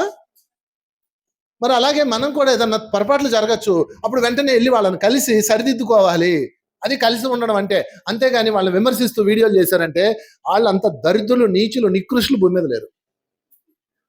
నేను చెప్తున్నా, క్లియర్గా చెప్తున్నా. ఎవడ కోపం వచ్చినా సరే, నీ ఇంట్లో ఏదైనా జరిగితే నువ్వు వీడియో చేస్తావా, సోషల్ మీడియాలో వేస్తావా? మరి మనకు పిరమిడ్ ప్రపంచం అంతా కుటుంబం కాదా? మరి ఎలాగండి సోషల్ మీడియాలోకి వెళ్తారు? అది తప్పండి, అది చాలా హీనమైన పని. అప్పుడు మన కుటుంబాన్ని మనం రోడ్డు మీద వేసుకున్నట్లు లెక్క. లేదా పెద్ద మనుషుల్లో కూర్చొని తీర్మానించుకోవాలి, చర్చించుకోవాలి, చర్చ పెట్టుకోవాలి. వాళ్ళు పర్సనల్గా ఇంట్లో జరగాల్సిన విషయాలు ఇవి. రోడ్డుకి ఎక్కకూడదు. ఎవడన్నా రోడ్డుకి ఎక్కితే వాడికి తప్పని చెప్పండి. నేను మరలా చెప్తాను, ఏదో ఒక ఆఫ్ ద ఫ్యామిలీ. పిరమిడ్ ప్రపంచం ఏంటి? ఫ్యామిలీలో జరిగిన ఏం చేయాలి? ఫ్యామిలీలో చర్చించుకోవాలి. ఏమో నేనే తప్పు చేసి ఉండొచ్చు, నాకు ఫోన్ చేసి, అయ్యా వంశీ ఇదిగో నువ్వు ఇలా చెప్తున్నావు చూసుకో, ఓకేనండి మార్చుకుంటాలేండి, తప్పు అయితే మార్చుకుంటాను, తప్పు కాకపోతే మీకు అర్థం కాలేదని అంటాను, అయిపోయా. అలా కాకుండా సోషల్ మీడియాలోకి వెళ్తే ఏమవుతుందంటే మన ఇంటి పరువు మనం తీసుకున్నట్లు అవుతుంది. అట్లాంటి పొరపాటు కూడా మీరు చేయకండి. చేసే వాళ్ళని మీరు ఎంకరేజ్ చేయకండి, వాళ్ళని పట్టించుకోకండి. దానికి కారణం ఏంటో నేను మళ్ళీ తర్వాత చెప్తా, వాళ్ళు ఎందుకు అలా చేస్తారో. సో మళ్ళీ చెప్పండి, కలిసి ఉంటే కలదు సుఖం అని ఏం చేయాలి? ఇదిగో సదా గుర్తుంచుకోవాలన్నాడు పత్రికారు, సదా గుర్తుంచుకోవాలి. చూడండి, నేనేదో నా సొంత చెప్పట్లా, పత్రికారు రాసినే వివరిస్తున్నాను మీకు, అంతే. నాకేంటి, నేను చెప్పట్లా. ఓకే, తర్వాత పాయింట్లోకి వెళ్దాం. ఎప్పుడు పరిసరాలు శుచిగా ఉండాలి. పరిసరాలు ఎలా ఉండాలి? శుచిగా ఉండాలి, శుభ్రంగా ఉండాలి. స్వచ్ఛ భారత్, మనం ఎప్పుడు శుభ్రంగా ఉండాలి. శుభ్రంగా వచ్చారు, పొద్దున్న నుంచి అటు ఇటు తిరిగారు, ఇప్పుడు వాళ్ళు భోజనం పెడతారు, తిన్నారు, వెళ్ళిపోతారు కదా. ఏమైనా చేస్తారా మీరు? చూసారా కంప చెట్లు ఎన్ని పెరిగినాయో, ఆకులు రాళ్ళు ఉన్నాయో. ఒక చీపురు తీసుకొని శుభ్రంగా అందరు దుడిస్తే ఎంత బాగుంటుంది ఈ ఆశ్రమం. ఎందుకు చేయలేము? మన ఇల్లు అయితే చేయవా? మరి ఈ ఆశ్రమాన్ని ఎలాగబ్బా ఎలా ఉంచారు? ఆ కంప చెట్లు పెరిగిపోయినాయి, ఆ గడ్డి పెరిగిపోయింది, కొంచెం సేపు సేవ చేయలేరా మీరు? అది మన బాధ్యత కదా, ట్రస్టీల బాధ్యత. వాళ్ళు చేయాల్సింది వాళ్ళు చేస్తారు, మనం చేయాల్సింది మనం చేయాలి కదా. సో శుచిగా శుభ్రంగా ఉండాలి. ఇంకా ముఖ్యంగా గుర్తుపెట్టుకోండి, చాలా మంది ఈ మధ్య గమనిస్తున్నాను, ఒక ఆమె వచ్చింది, జుట్టు అలా అలా అలా పిచ్చి పిచ్చిగా ఉంది, అట్ల గట్టి ఉంది, ఒంటి నిండా మట్టి వచ్చింది. ఏంటిది అవతారం ఏంటన్న, ఏడు మన ప్రోగ్రాంకి వచ్చిందనమాట. ఈ అవతారం ఏంటి, ఎలా ఉన్నావేంటన్నా. సార్ మీరు నన్ను ఎందుకు చూస్తున్నారు, నాలో ఉన్న ఆత్మను చూడండి అందే. నాకే కౌంటర్ వేసింది రో అనుకున్నా. నాకే కౌంటర్ వేసింది. మనం అందరికి ఏం చెప్తాం, దేహం కదా ఆత్మను చూడు అంటాం కదా. సరే ఓకే, మంచిది, చెప్తా ఉండి అన్న. సరే అయిపోయిందా, క్లాస్ అయిపోయింది. ఆ గబ్బు గబ్బు మనిషి దగ్గర స్నానం చేసి చచ్చి ఎన్ని సంవత్సరాలు అయిందో, దగ్గరకు వస్తే వాసన ఈగలో. సరే మధ్యాహ్నం క్లాస్ అయిపోయింది, భోజనంకి వచ్చింది.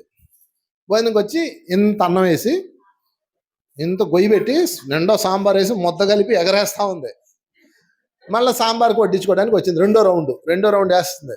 నేను ఆ దగ్గరికి వెళ్ళి అన్నాను, ఏమండి మీ ఊర్లో ఆత్మలు అన్నం తింటాయా అని అడిగా. మీ ఊర్లో ఆత్మలు అన్నం తింటాయా అని అడిగా. అంతే, ఒక్కసారి ఎలా చూసింది. తినడానికి మాత్రం దేహమా?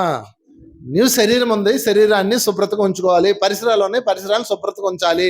శుభ్రంగా ఉండడం పోవడం, పిచ్చి పిచ్చిగా ఉండడం అదే పెద్ద గొప్ప విషయం అనుకుంటున్నారేమో.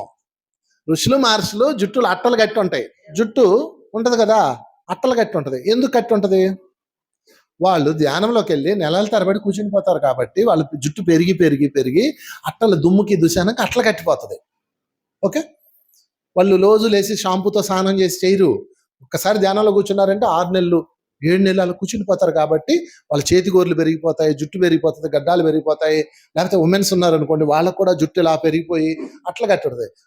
అది వాళ్ళకి అది సాంప్రదాయం. అంటే వాళ్ళు దాని మీద దృష్టి ఉండదు. మళ్ళీ లేస్తారు, వస్తారు ఊళ్ళోకి, భిక్ష తీసుకుంటారు, ఏదో పండు పొలం తీసుకుని మళ్ళీ వెళ్ళి ధ్యానంలోకి వెళ్ళిపోతారు. వాళ్ళకి దేహం మీద దృష్టి ఉండదు. కానీ ఇప్పుడు ప్యాషన్ అయిపోయింది ఇది. మొన్న ఒక మాతాజీ వచ్చింది, పేర్లు చెప్పం, ఆ మాతాజీ ప్రోగ్రామ్కి వచ్చింది అన్నమాట. ఆమె వచ్చింది, జుట్టు అంతా అట్ల గట్టి ఉంది. నేను ఆమె ఇంకా మళ్ళీ కారులో వచ్చింది, ఆమె మంచి బ్రహ్మాండమైన కొత్త కారులో వచ్చింది, దిగింది. నేను అన్నాను, మీ జుట్టు అట్లా ఎట్ట కట్టింది అని అడిగా. అట్లా ఎలా కట్టింది? అట్లా అంటే అర్థమైందా మీకు? ముడులు ఎలా కట్టింది? వీళ్ళు అది కట్టడానికి ఏం చేస్తారు, జిల్లేడాకు రాస్తారు. ఎందుకు రాయాలి అంటే అలా ఉంటే కానీ ఋషి అని అనుకోరు. ఎటువంటి వేషధారాలు అక్కర్లా, హాయిగా ఉండండి. మీరు ఋషి అయితే పైకి చెప్పుకోలేంటి నేను ఋషిని అని, మీరు యోగి అయితే పైకి చెప్పుకోలేంటి. హాయిగా ఉండండి, మీరు ఎలా ఉన్నారో అలా ఉండండి, మోడర్న్గా ఉండండి, నచ్చిన బట్టలు వేసుకోండి, నచ్చినట్లుగా ఉండండి, అంతేగాని ఎటువంటి వేషధారణ అక్కర్లేదు కదా. కనుక మనం ఎప్పుడు కూడా పరిశుభ్రంగా ఉంచాలి. అంటే నీ జుట్టు పెంచుకుంటావో, గడ్డం పెంచుకుంటావో, లేకపోతే ఇంకోటి చేస్తావో, నీ ఇష్టం. శుభ్రంగా ఉండాలి, పరిశుభ్రతగా ఉండాలి. పరిసరాలు మరియు శరీరము, ఇది ఖచ్చితమైన ముఖ్యమైన మేలిమి ముత్యం ఇవన్నీ. తర్వాత పాయింట్లోకి వెళ్ళిపోదాం. 7 శౌచం, సంతోషం, స్వాధ్యాయం. ఓకే, ఎప్పుడు సంతోషంగా ఉండాలి, ఆత్మ విచారంలో ఉండాలి, ఆత్మ పరిశీలనలో ఉండాలి. స్వాధ్యాయం, ఎప్పుడు అందరితో డిస్కస్ చేస్తూ ఉండాలి, పుస్తకాలు చదువుతూ ఉండాలి. స్వ అధ్యయనం, ఆత్మపరిశీలన చేసుకుంటూ ఉండాలి. వీటన్నిటిలో ఎప్పుడు దైనందిన నియమాలుగా పాటించాలి. అంటే నువ్వు కలిస్తే ఎవరిని కలవాలి? సజ్జనుడిని కలవాలి. ఎవడు సజ్జనుడు చెప్పండి చూద్దాం. ఎవడు సజ్జనుడు? ధ్యానం చేసేవాడు సజ్జనుడా? సత్యం తెలిసినవాడు సజ్జనుడు. ఇంకా సజ్జనుడు పట్టుకోవాలంటే ఏం చేయాలి? సజ్జనుడు పట్టుకోవాలంటే ముందు మీరు సజ్జనులు అవ్వాలి. మీరు సజ్జనులు అవ్వకుండా సజ్జనుడిని పట్టుకోలేరు. నువ్వు సజ్జనుడు అవ్వాలి. సజ్జనుడు అవ్వాలంటే ఏం చేయాలి? ఎప్పుడు నోట్లో నుంచి మధురమైన మాటలు రావాలి. నీ చూపులు దివ్యమైనవే చూడాలి. నీ వాక్కులు మధురంగా ఉండాలి. అప్పుడు సజ్జనుడు. ఓకే, అప్పుడు నీవు నిరంతరం సజ్జన సాంగత్యం, సౌజం, సంతోషంలో నిన్ను ఉండాలి. తర్వాత 8వ పాయింట్, భౌతిక అవసరాలైన నిద్ర, భోజనాదులను క్రమక్రమంగా తగ్గించుకుంటూ ఉండాలి. క్రమక్రమంగా, ఒకసారి తగ్గించకండి. భోజనము, నిద్ర, ఈ ఎక్సెట్రా ఉన్నాయి కదా, ఒక్కసారి తగ్గించకుండా కొంచెం కొంచెం కొంచెం తగ్గించుకోవాలి. ఫర్ ఎగ్జాంపుల్, మీరు ఆకలేసింది బాగా, మొదటి మొత్తం కలుపుతాం, గబ తింటాం, నీళ్ళు తాగుతాం, అమ్మా అంటారనరా అంటే ఏంటి అర్థం? అక్కడితో అయిపోయింది. కానీ మళ్ళీ 2వ రౌండ్ వేస్తాం. మళ్ళీ సాంబారు, మళ్ళీ అన్నం, లేదా మళ్ళీ కూర, మళ్ళీ పులుసు. అట్లా చేయకూడదు. ఇది చాలు అని చెప్పగానే ఆపేయాలి. ఇది కూడా రాబోయే రోజుల్లో మొదట్లో ఎంత తిన్నా, పిల్లలు ఎక్కువ తినాలి. పిల్లలు మీరు బాగా తినాలి. పెద్దవాళ్ళు కొంచెం కొంచెం కొంచెం కొంచెం తగ్గించుకొని రావాలి. అదేవిధంగా నిద్ర కూడా. నిద్ర ఏం చేస్తారు? మీరు నిద్రపోతారు, బాగా అలసిపోతారు, కాసేపు ధ్యానం చేయగానే నిద్ర వచ్చేస్తుంది. అలా పడుకొని నిద్రపోండి. నిద్రపోయిన తర్వాత మీకు 2-3 గంటలకు మెలకు వస్తుంది. మెలకు వస్తారు కదా, అందరికి మెలకు వస్తుంది. మెలకు రాగానే మళ్ళీ ఇడి తిరిగి పడుకుంటారు. అలా పడుకోకూడదు. నిద్ర తీరిపోయింది కాబట్టి మీరు ధ్యానం చేయాలి. అప్పుడు ధ్యానంలో కూర్చోవాలి. ఓకే, మళ్ళీ నిద్ర వచ్చింది అనుకోండి, ధ్యానంలో కూర్చోక కాసేపు 1 గంటకో 2 గంటలకో అలా నిద్ర వస్తుంది అనుకోండి, పడుకొని నిద్రపోండి. ఇలా క్రమక్రమంగా మీ నిద్రని, ఆహారాన్ని, ఇతర భౌతిక అవసరాలని తగ్గించుకుంటూ రావాలి. వెళ్ళే కొద్దికి పెంచకూడదు, వెళ్ళే కొద్దికి తగ్గించాలి. ఎందుకు తగ్గించాలి అది కూడా చెప్తాను. మీరు చాలామంది ఆర్టిస్టులు, అదే సినిమా యాక్టర్లో ఉన్నారు కదా, చాలామంది ఆత్మహత్యలు ఎక్కువ చేసుకుంటారు. మీరు గమనించండి. ఎందుకో తెలుసా? వాళ్ళు సినీ ఫీల్డ్లో ఉన్నప్పుడు బాగా వాళ్ళకి పేరు ప్రఖ్యాతులు వస్తాయి, చాలా రాయల్గా బతుకుతారు. హోటల్కి వెళ్తే 5 స్టార్ హోటల్లో ఉంటారు, మంచి మంచి కారులో తిరుగుతారు. వాళ్ళు వస్తుంటే ప్రజలందరూ సంతకాల కోసం, షేక్ హ్యాండ్ల కోసం వెంపర్లాడతారు. అవును కదా, హీరో హీరోయిన్లు వచ్చినప్పుడు ఒక 4-5 సినిమాల తర్వాత వాళ్ళు ఫ్లాప్ అయిపోతారు. ఇంకా వాళ్ళు ఎవరు పట్టించుకోరు, డబ్బులు ఉండవు, ఈ రాయల్టీ అంతా పోతుంది. దీనికి అలవాటు అయ్యారు కదా, ఒక్కసారి అవన్నీ మాయమైపోయేటప్పుడు వాళ్ళు భరించలేరు, ఆత్మహత్యలు చేసుకుంటారు. అంతా పోయింది, నా జీవితం అంతా పోయింది, నాకు ఇంకా ఏమి రావట్లేదని. అంటే ఇదంతా అలవాటు అయిపోయింది కదా, ఒక్కసారి మాయమయ్యేటప్పుడు భరించలేరు. అలాగే మనం కూడా శరీర సుఖాలు బాగా అలవాటు చేసాం, సౌఖ్యాలు అలవాటు చేసుకున్నాం, నిద్ర, ఆహారం బాగా అలవాటు చేసుకున్నాం. ఒక్కసారి సడన్గా పోయే రోజు ఒకటి వస్తుంది. శుభ్రంగా ఇంత తింటున్నారు, బాగా అనారోగ్యం వచ్చింది. డాక్టర్ ఏమంటాడు? అమ్మా, నువ్వు రేపటి నుంచి ఇది తినకూడదు అని చెప్తాడు. కేజీ స్వీట్లు తినే వాళ్ళకి షుగర్ వస్తే పరిస్థితి ఏంటి? స్వీట్ తినకూడదు అంటాడు. రేపటి నుంచి స్వీట్ తినకూడదు. నరకమా కాదా? అందుకని ఏం చేయాలి? ముందు నుంచే క్రమక్రమంగా తగ్గించుకోవాలి. ఎందుకంటే మీరందరూ పరలోక యాత్రకి సిద్ధమవుతున్నారు కాబట్టి. వెళ్ళరా? భూలోకం వెళ్తాం, వెళ్తాం, వెళ్ళవా? ఏదో రోజు వెళ్ళాలి కదా. వెళ్ళాలంటే ముందు నుంచి ట్రైనింగ్ అవ్వాలి. భౌతిక ప్రపంచం మీద ఇంటెన్షన్ తగ్గించుకుంటూ వెళ్ళాలి. ఆ పిల్లల మీద ఫోకస్ తగ్గించుకుంటూ రావాలి. పిల్లలు పెరిగారు, పుట్టారు, పెరిగి పెద్దయ్యారు, మీకు విపరీతమైన ప్రేమ, విపరీతమైన ఉంటుంది కదా, అది పెంచుకుంటూ వెళ్ళారు కదా. వన్ ఫైన్ మార్నింగ్ ఆ పిల్లలు పెద్దోళ్ళు అయిపోగానే ఎగిరిపోతారు, నీకు దుఃఖం వస్తుంది. ఇప్పుడు మీ పరిస్థితి అదే కదా. అది ఏదో రోజు వస్తుంది, నో డౌట్. నీకు రేపు పెళ్ళి అవుతుంది, పిల్లలు పడతారు, వాళ్ళు పెరిగి పెద్దోళ్ళు అవుతారు, నిన్ను పోవే అంటారా? నువ్వు మీ అమ్మని అంటలా? నువ్వు మీ అమ్మని అనలేదా? ఊరుకమ్మా నీకేం తెలియదు అంటలేదు మీ అమ్మని మీరు. అలాగే నీ కొడుకు, నీ కూతురు అంటారు. అది ముందే మీరు అర్థం చేసుకొని క్రమక్రమంగా తగ్గించుకోవాలి. ఓకే, ఎందుకు తగ్గించుకోవాలి? మీరు ఎప్పుడో పని పూర్తి చేసి మన జీవితాన్ని మనం కంప్లీట్ చేశాం కాబట్టి, ముందుగానే ఒకేసారి బయటికి రాగలేం కాబట్టి, భౌతిక అవసరాలని సాధకుడు, మాస్టరు క్రమక్రమంగా డిటాచ్ చేసుకుంటూ వెళ్ళాలి. ఇది ముఖ్యమైన పాయింట్. చెప్పకూడదు దీనికి కూడా. 9, ఏ చిన్న పని చేయడానికైనా సదా సంసిద్ధులుగా ఉండాలి. రాత్రి అనక పగలనక 24/7 కష్టపడడం నేర్చుకోవాలి. నీ ముందుకు ఏ పని వచ్చిందో ఆ పని చేయాలి. నేనేం చేయడం ఇది, నేను పెద్ద మాస్టర్ని అనకూడదు. ఏదైతే చేయాలి. ఇప్పుడు నేనున్నాను, నా కారు ఇచ్చారు, అంతా తిరిగి రావడానికి వాళ్ళు కారు తీసుకున్నాను. డ్రైవర్ని పెడతారు, డ్రైవర్ వద్దులేండి నాకు వచ్చు కదా నేనే డ్రైవింగ్ చేస్తున్నా. ఒకసారి జరిగిన సంఘటన, మాది నెల్లూరులో సాయి తపోవనం అని ఆశ్రమం ఉంది. అక్కడ 3 రోజులు వర్క్షాప్ ఉంటుంది నెల్లూరులో. ప్రతి నెల ఉంటుంది. ఎప్పుడన్నా రండి మీ అందరు కలిసి. 3 రోజులు అక్కడే ఉండాలి. భోజన వసతి సౌకర్యాలు అన్నీ ఇచ్చి మేము 3 రోజులు వర్క్షాప్ చేస్తాం. అంటే ఈ సబ్జెక్ట్ అంతా 3 రోజుల పాటు చెప్పాలి, ఒక్క రోజులో అయిపోయేది కాదు ఇది. అప్పుడు ఆశ్రమంలో 3 రోజుల వర్క్షాప్కి బ్యానర్లు కట్టాలి. వాడు రాలేదు.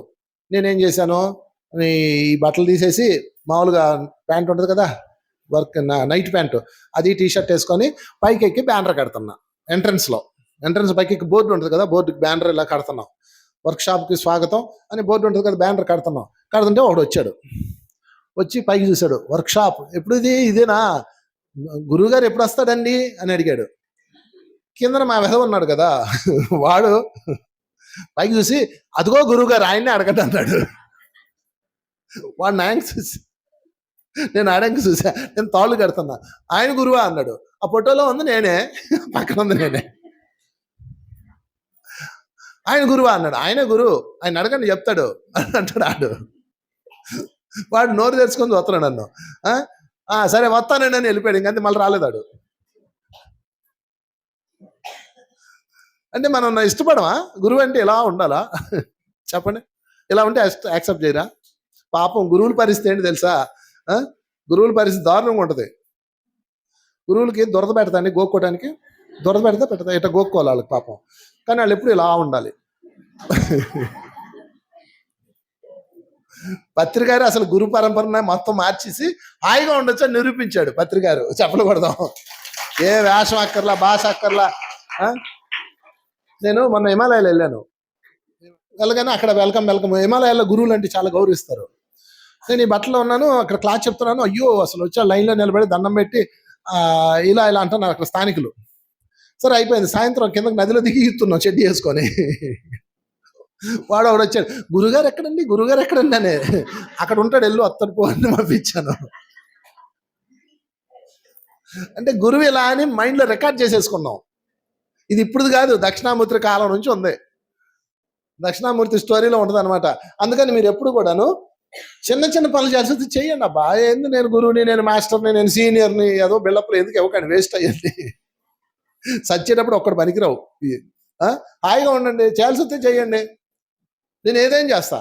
స్టేజ్ ఎక్కి మైక్ తీసుకున్నానంటే మళ్ళీ వెంటనే నా రూపం మారిపోద్ది.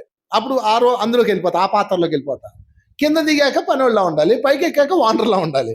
ఎప్పుడు ఏ పాత్ర ఇస్తే ఆ పాత్రలో ఉండాలండి. సరే హిమాలయాలు వెళ్ళాం కదా, అక్కడ టీషర్ట్ వేసుకొని, షార్ట్ వేసుకొని, కళ్ళజోడు పెట్టుకొని మా మేడము నేను ఇద్దరం ఎక్కుతున్నాం. ఒక ఆమె వచ్చింది. అయ్యా నాకు మీరు అర్థం కారు అంది. ఏంటన్నా? ధ్యానం చేస్తారు, క్లాసులు చెప్తారు, స్టేజ్ ఎక్కితే పెద్ద గురువుల్లా ఉంటారు, కింద దిగితే అల్లరోళ్ళలా ఉంటారు. నేను అల్లరి బాగా చేస్తా, పిచ్చ జోకులు వేస్తాం, రచ్చ చేస్తారు. అసలు మీరు ఎలా ఉండగలుగుతున్నారు? మళ్ళీ గాగుల్స్, కళ్ళజోడు పెట్టారు, టీషర్ట్ వేశారు, చెప్పల బండి వేశారు, ఇంత ఎలా ఉండగలుగుతున్నారు మీరు అని అడిగింది. ఆమెది ఒక సాంప్రదాయం అనమాట, వాళ్ళది ఒక సాంప్రదాయం. వాళ్ళు దాన్ని ఏమంటారు, ఋషి సాంప్రదాయాలు ఏమి ఉంటాయి కదా, వాళ్ళు వేషభాషలు వేయాలి, బట్టలు వేయాలి. పాపం వాళ్ళు బంధించుకున్నారు. వాళ్ళు మన అదృష్టం ఏంటంటే మనకి అలాంటివి లేవు, మనకి సాంప్రదాయం లేదు. పిరమిడ్ ప్రపంచంలో ఏ సాంప్రదాయం లేదు. నువ్వులా ఉండడమే సాంప్రదాయం.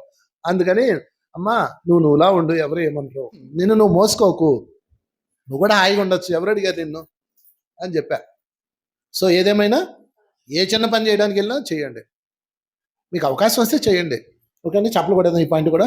10వ పాయింట్, జరిగిపోయిన వాటి గురించి ఎప్పుడు మాట్లాడకూడదు, చేయవలసిన వాటి కోసం మాత్రం ఎప్పుడు ప్రణాళికలు ఉండాలి. ఏమండి ఆ రోజు ఎందుకంటే అలా చేశారు మీరు అంటే ఎవడేం చేస్తాడు దానికి? ఆ రోజు అయిపోయింది అబ్బా, మనం ఏం చేస్తాం? అందుకని జరిగిపోయిన వాటి గురించి అస్సలు మాట్లాడొద్దు, దాని నుంచి పాఠాలు నేర్చుకోవాలి. జరిగిపోయిన దానిలో పాఠం నేర్చుకోవాలి. మీ జీవితంలో ఎన్నో జరిగిపోయినాయి, మీరు వాటి గురించి పాఠాలు నేర్చుకోవాలి. అంతే తప్ప అప్పుడు అలా చేసావు, ఇప్పుడు ఇలా చేసావు, ఆ సంబంధం చేసుకునే బాగుండేది. ప్రతి మొగుడితో నీ భార్య మాట, ఆ రోజు ఆ సంబంధం చేస్తే బాగుండేది, మా వాళ్ళు నీకు అంటగట్టారు. మొగోళ్ళు కూడా అంటారు, నిన్ను ఖచ్చితంగా అంటారు. మీ ఆయన ఎన్నిసార్లు అన్నాడు ఈ మాట? ఆ రోజు ఆ సూరమ్మ కూతురు చేసుకున్నా బాగుండేది, నేరకపోయి నిన్ను చేసుకున్నారు అంటాడు. మళ్ళా ఆ రోజు హాస్పిటల్కి తీసుకెళ్తే బాగుండేది, బతికే వాళ్ళేమో అంటారు. ఏందో అంతా ఇళ్ళ చేతిలో ఉన్నట్టు భలే మాట్లాడతారండి. మీ చేతిలో ఏమి లేదు, అది కాలం. ఆ కాలంలో అది జరగాలి, జరిగింది. ఇప్పుడు ఏం చేయాలి? ప్రణాళిక వేసుకోవాలి. ఆ రోజుల్లో మేము మాంసం తిన్నామండి, చీ చీ. అప్పుడు నువ్వు అదమ్మా, ఇప్పుడు ఇది. దానికోసం మాట్లాడుకో, దాని నుంచి పాఠాలు నేర్చుకోవాలి. కనుక ఆ సూరమ్మ కూతురుని చేసుకున్నా బాగుండేది, ఈ వెంకాయమ్మ కొడుకుని చేసుకున్నా బాగుండేది అనకండి. ఆ వెంకాయమ్మ కొడుకు పెళ్ళం సస్తుంది, సూరమ్మ కొడుకు భార్య సస్తుంది. దూరపు కొండలు ఉన్నగా ఉంటాయి. మా మేడం దగ్గరకు వచ్చి అంటారు, మేడం సారు మాకు కనపడమే ఎంత అదృష్టం, మీరు ఎంత అదృష్టవంతులారు మేడం అంటది. మా మేడం వాళ్ళ ఇంకెలా చూస్తుంది, మనసులో అనుకుంటుంది, దీని మొహం దానికేం తెలుసు నా బాధలో.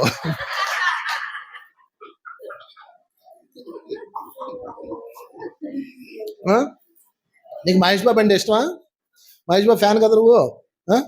ప్రభాస్ ఫ్యానా? పోన్లే, మహేష్ బాబు ఫ్యానే కదా. మహేష్ బాబు చూడగానే మహీ అంటావు. మహేష్ బాబు వాళ్ళ ఆవిడ దగ్గరికి వెళ్ళాడు, మహీ ఆడు బొందా, నేనేం బాధలు పడుతున్నాను. అందుకని ఎప్పుడు దూరంగా ఉన్న కొండలు ఉన్నగానే ఉంటాయి. కాబట్టి మీకున్నదే అద్భుతం, మీకున్నదే. కనుక జరిగిపోయింది ఏదో జరిగింది, దాని గురించి మాట్లాడకూడదు. పాఠాలు అయితే నేర్చుకోవాలి. ఆ జన్మలో నేనండి అలా చేశానండి అయ్యో అని ఏడుస్తుంటారు. ఆ జన్మలో అలా చేసావు, మార్చుకునే అవకాశం ఇప్పుడు ఉంది కదా. అప్పుడండి నేను కోళ్ళని మేకలు తినేసానండి అయ్యో, అప్పుడు తిన్నావు ఓకే, ఇప్పుడు శాకాహార ర్యాలీ చేయి, ఇప్పుడు శాకాహారం గురించి చెప్పు. మార్చుకునే అవకాశం ప్రకృతి ఎప్పుడు ఇస్తుందండి. దాన్నే సెకండ్ ఛాన్స్ అంటారు. భగవంతుడు ఎప్పుడు సెకండ్ ఛాన్స్ ఇస్తాడు మీకు.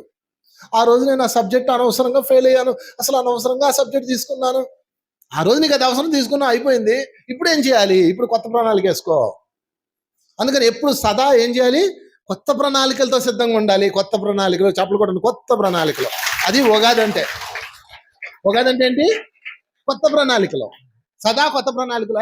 పాత అయిపోయింది, ఇంక నెక్స్ట్ కొత్త ప్రణాళిక. మహతార్ బాబాజీ అన్న మాట నేను మీకు ఒకటి చెప్తాను.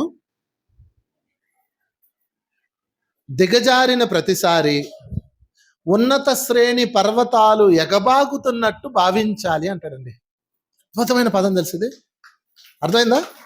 దిగజారిన ప్రతిసారి అంటే నేను దిగజారిపోయాను, నేను పొరపాటు చేశాను, నేను అలా చేశాను ఇలా చేశాను అన్న ప్రతిసారి నేను ఉన్నత శ్రేణి పర్వతం ఎక్కాను అనుకోవాలి. అంతేగా నేను పడిపోయాను, నేను తప్పాను, నేను ఫెయిల్ అయిపోయాను, నాకు సబ్జెక్ట్ పోయింది అనుకోకూడదు.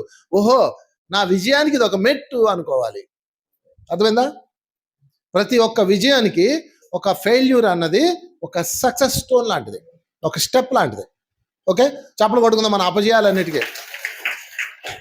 తర్వాత ధ్యానం జ్ఞానం అన్నవి ఎంత ముఖ్యమో ఆటలో పాటలు అంతే ముఖ్యం. రోజు ఏం చేయాలి? ఆటలు పాటలు ఆడండి. చిన్నపిల్లలతో పాటు మీరు ఆడుకోండి, పాడుకోండి, ప్రకృతిలోకి వెళ్ళండి, ప్రకృతి విహరించండి, ఆటలాడాలి. ప్రతి మాస్టర్ ఆటలాడుకోవాలి, పాటలు పాడుకోవాలి, ధ్యానం చేయాలి. 24 గంటలు ధ్యానం అని చావకండి.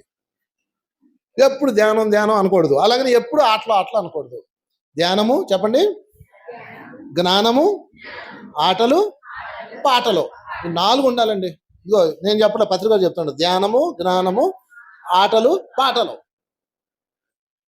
కొన్ని చోట్లకి వెళ్తామా, పొద్దున్నే 5ంటికి స్టార్ట్ చేస్తారు, రాత్రి 11 దాకా రుద్దుతూనే ఉంటారు. నేను అలా రుద్దను. నా స్కూల్ వేరు, మాది ఇందాక చెప్పాను కదా సాయి తపోవనం అని నెల్లూరులో ఉంది. అక్కడ పెన్ అనేది ఉంటుంది అనమాట, నిరంతరం నీరు ప్రవహిస్తుంది. అక్కడ ఆ కావాలని అక్కడ పెట్టాం. మార్నింగ్ 5 నుంచి 8 దాకా ధ్యానము, యోగా ఉంటుంది. 8 అయిపోయిన తర్వాత వీళ్ళందరినీ ప్రకృతిలో తీసుకెళ్ళి అక్కడ మట్టి పొలాల్లో పంట చేలలో మట్టి తొక్కించడం, గోవుల చుట్టూతా ఆడుకోవటం, గోవులతో గడపం అది ఉంటుంది. 9 గంటలకు మళ్ళీ టిఫిను, 10 గంటల నుంచి మళ్ళీ 11 గంటల వరకు ధ్యానం, 11 నుంచి 1 గంటన్నర వరకు సబ్జెక్టు జ్ఞానం, 1 గంటన్నర నుంచి భోజనం, 3 వరకు రెస్ట్, మళ్ళీ 3 నుంచి 4 వరకు ధ్యానం. ఎన్ని గంటలైంది ఇప్పటికే? 5 గంటలు అయిపోయింది. మళ్ళా 4 గంటలకు ఏం చేస్తాను తెలుసా? చెప్పనా? నువ్వు ఇప్పుడే వచ్చేస్తానంటావు చెప్తే. 4 గంటలకు ఏం చేస్తావు అంటే, మా పక్కనే పెన్ అనేది ఉంటుంది, అందరినీ అక్కడ తీసుకుపోతా. 4 నుంచి 4 to 5, 5 to 6 2 గంటలు నీళ్ళల్లో ఆడుకుంటాం. అక్కడ నది ఇంతలోతో ఉంటుంది అనమాట. ఇప్పుడు నీరు స్వచ్ఛంగా ప్రవహిస్తుంటుంది. మీరు మహానందిలో ఉన్నట్లు ఉంటుంది. కింద ఇసుకుంటుంది అనమాట. నీళ్ళల్లో కూర్చోబెట్టి కబడ్డీలు ఆడిస్తాను, రకరకాల ఆటలు. చిన్న వయసు చిన్నపిల్లలా ఉండాలి నా దగ్గర. నడు వంగదో కాలు వంగదో ఏం ఉండవు, అన్నీ వంగిస్తాం. తర్వాత అక్కడ 2 గంటల్లో గంట పాటు నీళ్ళలో ఆడుకున్నాక తర్వాత ఇసుకలో గొయ్యిదవి ఇక్కడ వరకు కప్పెట్టేస్తాం. ఇసుకలో శరీరం నుంచి బ్యాటాక్స్ అన్ని లాగేస్తాం అనమాట. అలాంటివన్నీ మేము చేయిస్తాం. అక్కడ మీకు ఫ్రీ భోజనం, వసతి సౌకర్యాలు, ఏసీ, డార్మెటరీ అన్నీ ఇస్తాం. అయితే లిమిటెడ్ పీపుల్ తీసుకుంటాం, అందరిని తీసుకున్నాం. ఒక 100 మందిని తీసుకుంటాం ప్రతి నెల. సరే, అది పక్కన పెడదాం. ఆటలు ఉండాలా ఉండకూడదా? మళ్ళీ అక్కడి నుంచి వచ్చాక మళ్ళీ 8 నుంచి 9 వరకు క్లాస్ ఉంటుంది.